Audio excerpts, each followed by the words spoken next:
Well, let's go to Peggy Grande in America. Everyone loves Peggy for the latest. Peggy, lovely to have you again. We spoke last week about Senators Joe Manchin and Kirsten Sinema holding out on Biden's Glasgow climate package, slashing greenhouse gas emissions in half by 2030. Senator Joe Manchin, as I told our viewers last week, represents West Virginia, one of the country's top coal-producing regions. Biden needed all 50 Democrat senators to pass any legislation through Congress.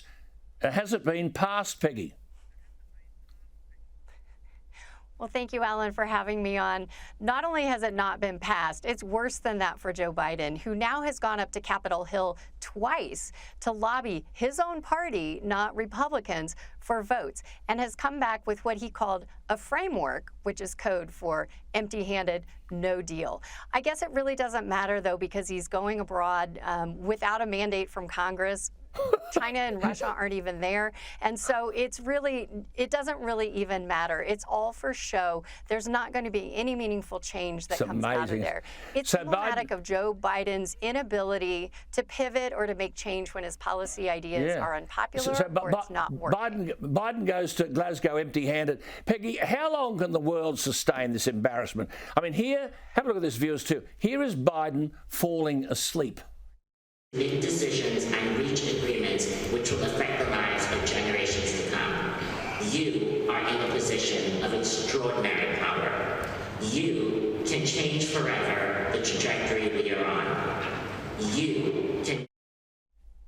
Peggy, if you and I had a passion about something and we all turned up at a theatre where this passion was going to be articulated, you wouldn't be asleep, you'd be on the edge of your seat. But the public lie continues. Those propping him up say he was resting his eyes. Peggy.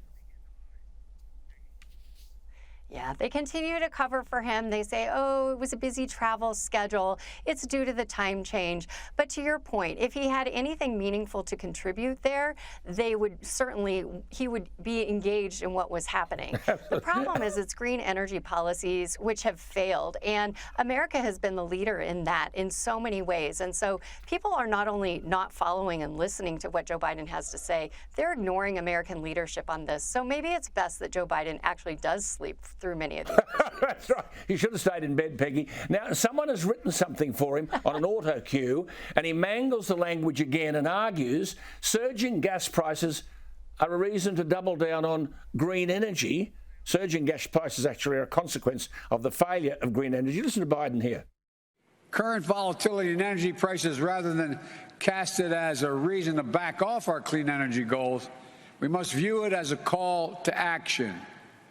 High energy prices only reinforce the urgent need to diversify sources, double down on clean energy development, and adapt promising new clean energy technologies so we can not only we don't remain overly reliant. Oh, Peggy, come on. I mean, what do you make of that? God. Well, it's embarrassing. We all see that. We all know that. And obviously, these are not his thoughts or ideas. He's reading talking points and can't even do that successfully. So this is a leader which nobody has confidence in following. Yeah. I mean, he struggles to remember the name of China. Have a look at this. With regard to the disappointment relates to the fact that Russia and including not only Russia, but China basically didn't show up. So he can't remember China and argues that China didn't show up. I think America could have been saved the embarrassment if Biden hadn't shown up in Glasgow. Then the usual press conference. Someone gives him a list of the reporters from whom he should take a question. Now, this is unbelievably embarrassing. Listen to this. Now I'm happy to take some questions, and I'm told I should start with AP Zeke Miller. Zeke, you have a question. Peggy, you worked for Ronald Reagan. Could you ever have imagined Ronald Reagan needing someone to tell him from whom he should take a question? No, I also worked for Donald Trump, and neither one of these men ever needed their minders or their handlers to tell them what to do, what to say, and certainly how to think. These were men who were confident in their policies, confident in their ideas, and were evangelists in articulating them and could advocate for what they believed because it was what they thought and believed. It wasn't just talking points that were loaded onto a teleprompter. Peggy, this is embarrassing. The world sees it for what it is. Embarrassing. You should have stayed home, stay in bed, or go to an old people's home. Now, Peggy, where are we on the race for the governorship in Virginia?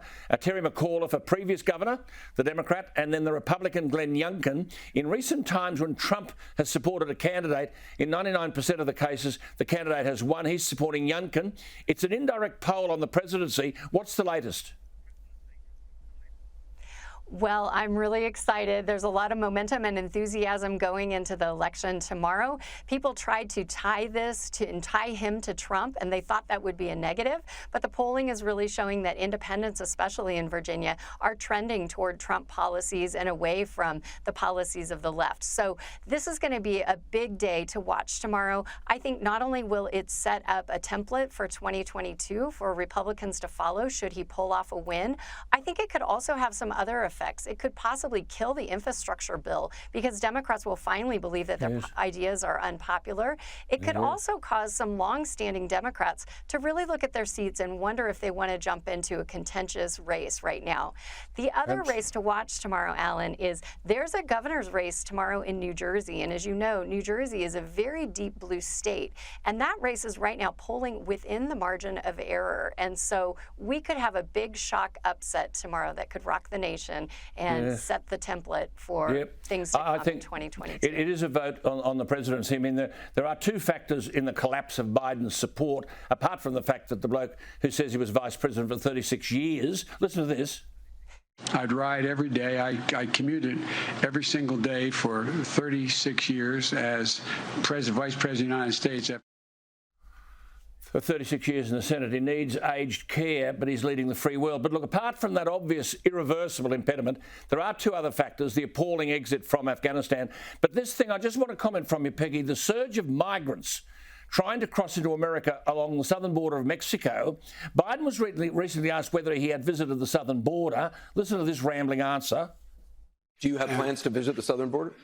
I've been there before, and I haven't. I mean, I know it well. I guess I should go down, but the whole point of it is I haven't had a whole hell of a lot of time to get down.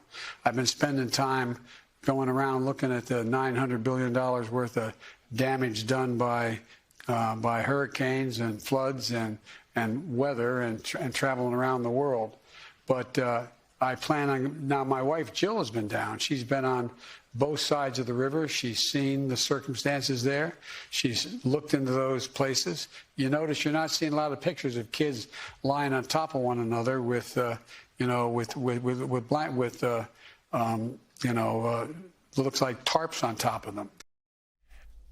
Peggy, is it true that the Biden administration is almost secretively flying these migrants across the country in the dead of night to resettle them because they don't want to reveal the consequences of Biden's open border policy? That is absolutely true. And, you know, President Biden should go to the border, but he won't.